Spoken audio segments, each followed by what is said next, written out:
All right, so for this week's Dollar Dialogue, we're going to talk some more about the federal budget, but this time getting some expert reaction. And for that, we're joined by Emeritus Professor of Finance at the University of New South Wales, Peter Swan, who joins us now.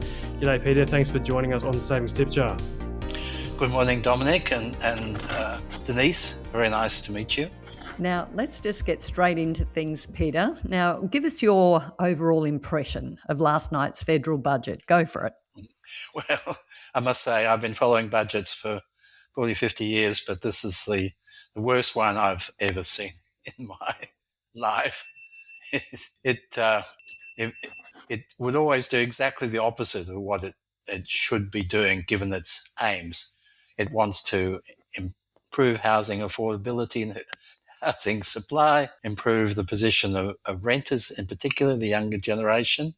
So what does it do? It does the exact opposite. It cuts off the only supply of rental housing, which comes from private investors, and it's impossible for them to invest unless they can deduct the cost of borrowing. For every other kind of investment in Australia and around the world, interest cost is tax deductible. It's a cost of doing business, and those interest costs have gone through the roof due to government-induced inflation. If you can no longer deduct interest, then there'll be no investment in rental housing. Now, admittedly, the government realises that, so they've exempted new investment. But investors aren't stupid. They know perfectly well that once their house is built, it's not new anymore. It's existing, and that can be stolen. So the rules will then be applied retrospectively to those new investments. So no smart person would invest for rental purposes, given that it's impossible to believe anything that the government says. They've been saying for many decades that there will be no such measures, that these interest expenses will be tax deductible despite the so-called losses that they temporarily create. It's the opportunity for wealth creation by the younger generation, so they've deliberately denied the next generation the ability to invest in housing, and this is going to destroy their wealth opportunities. So it's very hard to find anything to like in the budget. The only thing one could potentially like are the alleged hundreds of billions of dollars of saving on NDIS, but one knows perfectly well that this is just a mouthing of platitudes. They're not actually seriously going to do it. They can't possibly do it because they've set up the structure in such a way that it's just going to get worse and worse and worse. Well, Professor, you've obviously not holding back there. Worst in 50 years is quite some statement. You've somewhat already answered the next question, which was, was this really a budget about, the framing it as the intergenerational equity or fairness?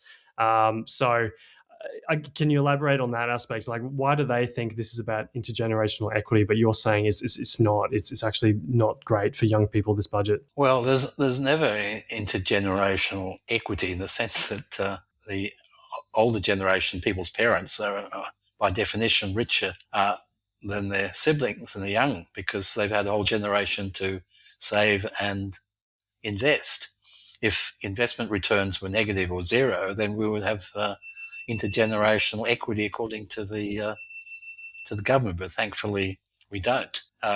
So the government says this is beneficial to intergenerational equity because it supposedly takes away the opportunity for older people to invest, taxing capital gains at a higher rate and taking away the opportunity to get temporary negative returns. But how does this benefit the younger generation? It's not going to lower the cost of housing. In fact, the cost of housing is going to get a lot worse. Inflation is going to go on rising. The cost of building is going to go up. All the government budget measures, such as subsidies to provide 5% deposits for younger people, which is their measure for intergenerational equity, is completely nonsensical, because all that does is push up the price of housing. And moreover, not only are Australians eligible for these subsidies, but the the million or so new immigrants coming in, they're also eligible. So Australians are going to see the price of housing just escalate through the roof. There's very little new supply, and millions and millions of new immigrants are adding to demand, and all the tax changes are making it impossible to construct new housing for rental purposes. So it's very hard to see any intergenerational benefits here. In fact, it's hard to see any. The only winners really are One Nation are going to get a lot of support as a result of this budget. Well, you've touched on quite a few. We've seen what you've said about housing, and you're right. Politically, it will probably give rise to some sentiment on that side of politics. But what are sort of probably the unintended knock-on consequences that we might see apart from the short term if this is to remain in train? What about some of the long-term things you see? Well, I can see investment shifting out of housing, and so there will be increased demand for equities and other kinds of investments of that sort. So we might see stock prices going up and people investing in ETFs and so on. And we now will have the highest tax on capital gains perhaps in the world. It's not going to raise additional revenue really, because the new scheme just reproduces the scheme brought in by Hawke and Keating 40 years ago, which was actually my proposal, which so that government adopted two of my proposals. First of all was the indexation of capital gains tax, which is what they implemented. And secondly, the franking credit benefits, which shielded people from double taxation. At least they're going to preserve those benefits. They wanted to take them away a few years ago, but they haven't taken them away this time. So the only way to avoid the much higher minimum capital gains tax rate of 30% is not to trade, not to sell assets, because they can't. They were tried to tax unrealized capital gains, but that failed. So capital gains are only taxed on realization. So we're going to see less trading, higher dividends, because companies don't want capital gains, so they'll pay out more cash through dividends, and there'll be less trading in the stock market to lock in so as not to realize capital gains. And budding entrepreneurs and so on, you know perfectly the best thing to do, which is to go to Singapore or to the US or virtually any other country, where even New Zealand, where capital gains are either not taxed or taxed at very, very low rates. Yeah, I suppose there is a real fear that we might see a lot of our sort of best and brightest minds who are looking to, innovate, start new businesses, the startup culture. Perhaps they'll be less inclined to do that here in Australia, maybe head off to the likes of the US. And so that's a real concern, obviously. But, trying to be devil's advocate a bit here, the devil being the government in this case, their argument probably, I'm guessing, on the sort of intergenerational equity front is that these changes to capital gains tax treatment and the negative gearing are to slow down the price of housing. But you're saying that is doing the opposite. Why might that be if for example, they're preserving the negative gearing tax concession for new supply, and then same with the 50% capital gains tax discount, which people buying new builds will still be able to take advantage of? Won't that drive up demand for new properties and hence increase supply in the market? Well, no, I don't think so, because it's just taking away, as I said, it's taking away existing benefits, and it's done so after they've denied that they would ever do this. As I said, if you or I are making an investment, you need to understand not only what the tax laws are now, but what they will be in future, especially when you try and sell some asset perhaps in 5 or 10 or 20 years' time. So by its nature, investment is long term in that sense. So you anticipate or try to anticipate what the rules will be in future. Now, clearly the government has said, never believe anything we say, because we are just lying to you, and we will change our minds unexpectedly whenever it suits us. So this massively raises uncertainty and therefore makes investing much more risky. Now, the risk cost is the major cost of investing. And so for that reason, we'll see less investing, certainly less investing in housing where it's most needed and where we have the most crisis elements due to massive increases in immigration. So I just don't think that they can legitimately claim that their attempts to prevent the worst effects of their measures are really going to enable investment to go on. They're not. Just switching the topic now to a bit of the old school sort of economics sphere. Will this budget, what will it do for what we're told is very critical for the economy, and that's lifting production and curbing inflation? Is this a piece of that puzzle, or has it got it wrong? Well, the government clearly knows what it has to do to reduce inflation. The RBA has been saying this for many years. Every economist has been saying this. One Nation and other parties, certainly Liberals, have been saying this. And the way to reduce inflation is very simple. Stop spending. So what has the government decided to do in this budget? It's decided to increase the rate of expenditure even faster. And how can it do that? Well, because it's deliberately maximised the gains from lack of indexation of tax rates. So by pushing up inflation, every year it raises tax rates by 6% or more, with a new 37% rate makes it worse. And so the government is really the only beneficiary from inflation, because every tax goes up by more, and taxes aren't indexed and tax rates aren't indexed for inflation.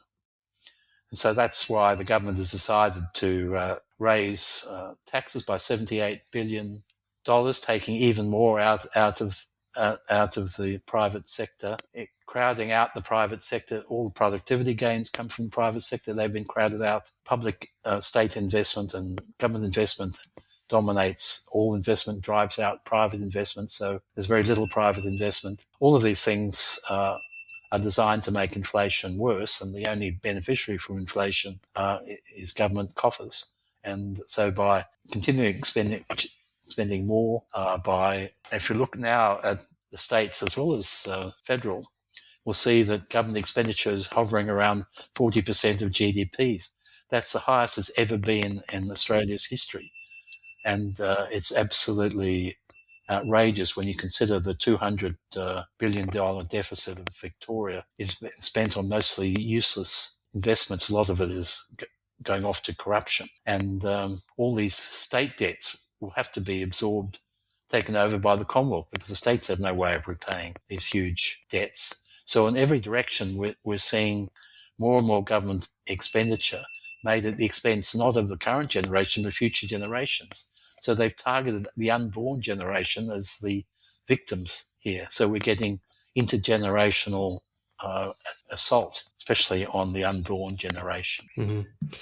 Yeah, well, because that all that debt needs to be repaid somehow at some time. And, in my younger years, where I often thought, oh, why should we be so worried about government debt? And my dad said, oh, because you guys will be paying it. Yeah, really, will we? I don't know. But then I'm feeling it now with, not through like direct tax increases necessarily, but just through bracket creep. And, it's that stat that we've been discussing a bit where, we've heard that I think it's gone from being like 1 in 50 Australians were in the top tax brackets in like 2007.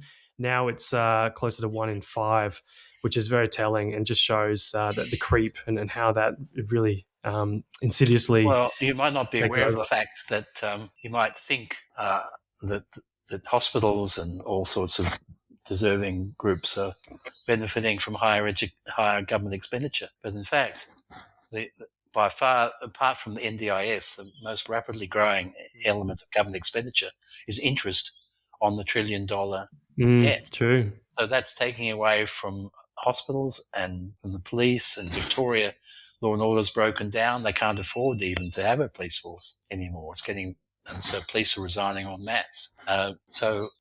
You're going to see that interest on this $1 trillion debt, there was more than $1 trillion when you take into account the states, it's much higher, is going to absorb all the good things that we look for from our states and local governments.